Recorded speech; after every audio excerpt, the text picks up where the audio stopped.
Masayang araw and welcome to our channel. Meron tayong gagawin ngayon mga ka-channel na dinala rito ng ating technician. Meron daw washing machine bagong bili bagong bili yung washing machine. Ngayon hindi nila magamit kasi hindi umiikot ng maayos yung spinner nila. Itong washing machine na yan, bago pa. Tignan nyo, bago pa bagong bago. Di ba? Ano ang problema nito? Ang problema nito ay mabagal umikot. Bukod sa mabagal umikot, hindi daw magamit ng maayos. Bakit?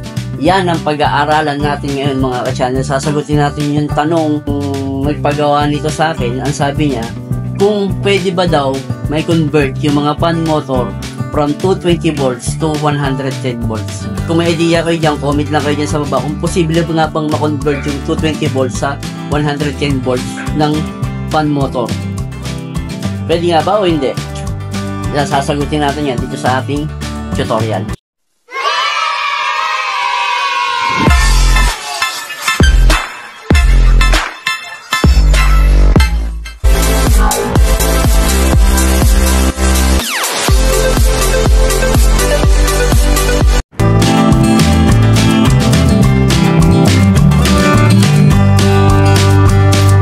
Itong washing machine na to mga ka-channel, ang sabi nung may-ari ay convert na daw to sa 110 volts. Pero basically, makikita nyo dyan, yung supply ng ating washing machine is 220 volts. Yan, 220, 230 volts. Yan, 220, 230. Ngayon, sabi nila, na-convert na daw to sa 110. Convert na daw yan. So, nagtataka ako, paano yan na-convert? Anong ginamit nila kung paano yung convert? Yan yung titignan natin, i-explain din sa inyo kung ano yung dapat gawin para ma-convert nga yan from 220 sa 110 volts. Yan yung mga basic principles ng mga equipment natin na minsan nakakaligtaan natin yung basic at nahihirapan tayo i-troubleshoot yung mga equipment. Pero ang totoo, doon kagad tayo pupunta din sa mahirap na troubleshooting. Hindi natin, nakakaligtaan natin yung mga basic principles ng mga electrical, yung mga basic knowledge na nalaman natin noon na nag-aaral pa tayo sa ating electricity. Bali sa nagtatanong, yung ating washing machine na ginagawa, automatic washing machine. Ito yung paglalagay ka ng sabon, tubig, tapos automatic na siya magdadry. Kukunin mo, pagkuha mo, susuot mo na lang. Nice. Kasi ito yun Yan, ito yung washing machine na yun. Ngayon, dito sa vlog natin, sasagutin lang natin yung tanong na posible nga ba na mag-convert tayo ng 220 volts fan motor at gagawin natin 110 volts. Ang sagot natin dyan ay hindi po pwede tayong mag-convert ng 220 volts na fan motor sa 110 volts. Bakit po? Kasi ang ating 220 volts sa fan motor ay naka-required na mismo yung windings nun sa loob.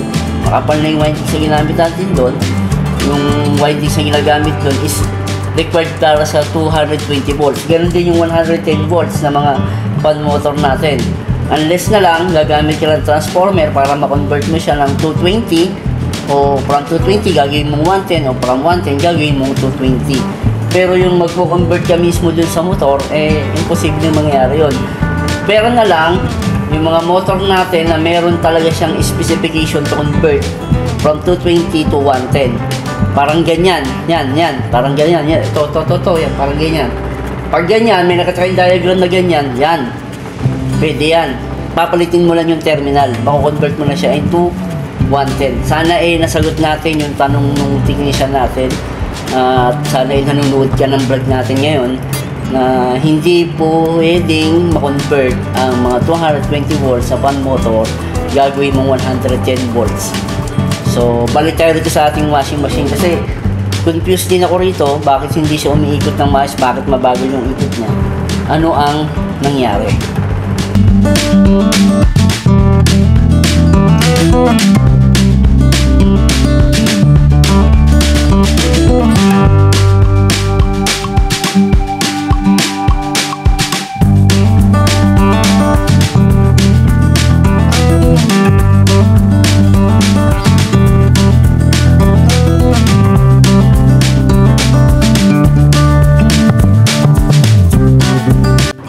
Kitang-kita nyo naman mga ka-channel, bagong-bago pa itong washing natin. Ayan, mapapansin natin, meron siyang ginamit na transformer.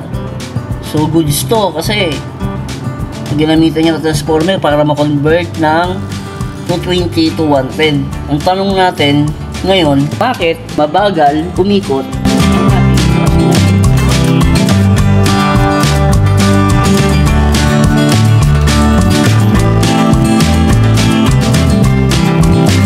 After nga natin test tong ating washing machine na dinala rito mga ka-channel, nakita natin, nalaman natin nung binuksan natin na simple lang yung naging problema ng ating washing machine. Bali yung transformer na ilagay is step down. So anong nangyayari, power supply na nailalagay sa kanya 110 din. 220 volts yung kailangan natin sa washing machine na to. Yung power supply na ilagay o yung transformer is 110. So kaya mabagal yung ikot. Tapos bukod doon, nakita pa natin na yung pinaka-outlet niya nag-loose pa yung wire. Hindi maganda yung pagkakabit ng wire natin sa kanyang outlet. Kaya kung sakali man nabibili tayo ng mga bagong appliances o equipment, kailangan talaga natin ma-assured, ma-check lagi yung mga basic na dapat na check sa isang equipment o sa isang appliances. Outlet, supply ng equipment, supply ng appliances na gagamitin, yung pagsasalpakan kung 110 ba o 220 volts ba, lagi natin dapat ikinukonsider yon mga ka-channel. Sana may natutunan tayo sa video na to na ginawa natin. See you sa susunod na ating next tutorial.